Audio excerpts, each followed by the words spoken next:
The news of the day, every time there seems to be a new crack in the shutdown, and today is no different. In today's, you actually have Republicans taking on a plan, which I'm very much in favor of, saying, you know what, Democrats, if you're not willing to budge, if we're not going to actually get to the table in any of this, there is one thing that we can hopefully agree on. The main focus of this bill: get SNAP funding at least temporarily back going. What that is food aid programs, the old food stamp program, if you will. This will keep SNAP funded. Of course, it's going to expire the day after tomorrow. On Saturday is supposed to be the end of the SNAP funding. This would keep SNAP funded at least for another period of time. Not indefinitely, but I believe another month.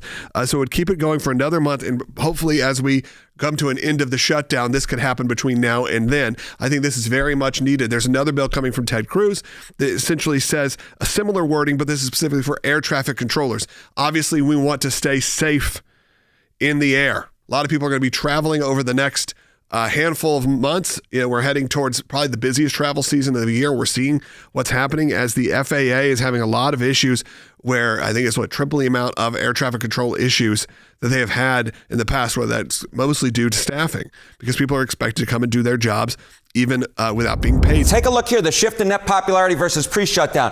When we're looking at the Republican Party overall, that brand actually up 2 points. That's within the margin of error, but clearly it hasn't dropped. Come over to this side of the screen, look at the net approval ratings for Republicans in Congress. It's actually up 5 points since pre-shutdown. So what we're seeing here is the Republican brand in Congress has actually improved somewhat compared to where we were pre-shutdown, despite the fact that Republicans control. And that's the math that John Thune and Mike Johnson are looking at is, well, hey, why should we give, and electorally speaking, when our brand has actually improved a little bit? Of course, it's putting Democrats in a bad spot because it looks like, they are not willing. If they don't move on this, it looks like they don't actually care about the people that they're representing. Of course, they're talking about people who are in need of food assistance, people that are in need of, I think we all are in need of the air traffic control. But Mark, is that the sort of feeling that's going on in Washington, D.C. now, that this is a crack that at least could start pushing us forward? Yeah, I think that's a fair take. And if you look historically at shutdowns, I think Republicans would tend to tell you that they get blamed often in the public, but that's just not happening this time. If you look at one public opinion poll after another, either both sides are equally taking the blame, maybe Republicans slightly more to blame, but there's no big gap like there has been in the past. And right now, I think we're at an impasse, and you're seeing senators starting to come up with these alternative ideas, like let's take a limited, narrow approach at something like food stamps or SNAP. The air traffic controllers, I know my wife and I were flying last weekend, and we were thanking the TSA agents who were being on their at their duty stations without being paid. So I think you're starting to see. You saw the unions on Monday come out and say, hey, let's break this impasse. I think it's starting to change a little bit here in Washington. We're starting to feel the pain, I'd say. I mean, not personally, and I don't want to act like I am feeling the pain of this, but a lot of people are. The trickle down of it is starting to happen. I'm hearing people talk about it a lot more in my regular public life. We're not in Washington, D.C. We're in Nashville, Tennessee. And all of a sudden it feels like it's starting to bubble up. The conversation is happening more. Now, I know some of the concern out of Washington is that simply the representatives don't necessarily feel the pressure and the pain themselves. They're still getting paid, and it is what it is. Clearly, their offices have to shrink down. Things happen. People get furloughed. Is there a tone shift in Washington, D.C. when these shutdowns happen? Do you feel it, if you want to say in the air? Because people who are not there may not understand what happens and how it actually feels. You do see a little bit of a tone shift, and you see traffic gets a little better for those of us who have to commute in. But there are some positives. The wins. That's right. But the House of Representatives staff, they get paid once a month. That's the way their pay schedule works. Their first missed paycheck is this Friday. And I was in a meeting yesterday, and someone brought up, hey, if you're not a member of your federal credit union, you can become a member. Just put a $5 deposit in, and you can get an interest-free loan. And some of these, more junior level staffers, folks right out of college that come to Washington, they want to make a difference. They're not paid a lot of money. They're starting to worry about, where their next paycheck's going to come from. So it is something that's starting to be felt here in D.C. And, members of Congress, they're constrained by this pesky 27th Amendment in the Constitution, which says they can't alter their pay.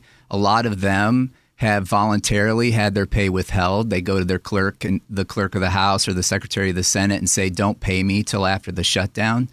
But, this food stamp SNAP thing that expires on Friday, Saturday, that seems to be the first one that both sides are paying attention to a little more closely. It affects everyone, and it starts to affect, you probably can speak to this, but it definitely affects people on both sides of the political aisle, and it starts affecting everyone around the country. I think people will be surprised how many people are reliant on the SNAP program, as much as there are some people who are calling in saying, that they don't like this kind of funding in general. I think we know that that's not the case. There simply are some things that our government should be helping out on, and maybe this is one that we can have some bipartisan support over, because it's not just hurting. It doesn't feel like the pressure, it may be hurting someone politically.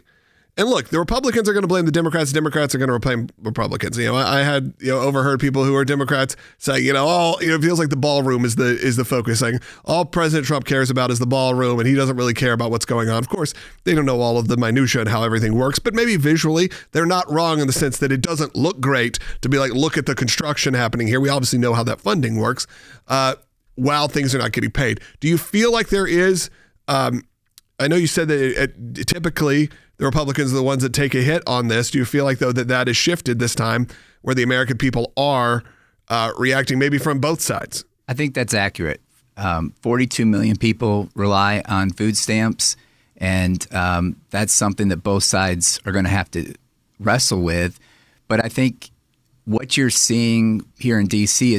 is both Republicans and Democrats, I think, are starting to acknowledge this is a stalemate with the American people, and they're going to have to look for a way to get themselves out of this shutdown.